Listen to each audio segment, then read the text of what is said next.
पावसाळा सुरू झाला की धरण भरायला लागतं. मग ते भरल्याच्या बातम्या येऊ लागतात. व्हॉट्सअप, युट्यूब, पेपरात खच्चून बातम्यांची गर्दी होते. पार संगमनेर, लोणी, श्रीरामपूर, कोपरगाव, पतूर एक खट्टी लोकांच्या आनंदाला भरतं येतं. कारखान्याचे बॉयलर धडधडू लागतात. धरणानं संगमनेर, राहता, श्रीरामपूरच काय तर पार कोपरगाव तालुक्याचं भाग्य बदललं. पण धरणाचा शेंदूर फासलेल्या आमच्या निळवंड्याचं काय?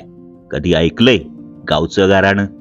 बनोटीच्या जाग्यावर धरण तर उभं राहिलं, मात्र धरणाच्या हिशोबात गावानं काय कमावलं आणि काय गमावलं याचा हिशोब कदाचित नव्या पिढीच्या डोसक्या बाहेरचा.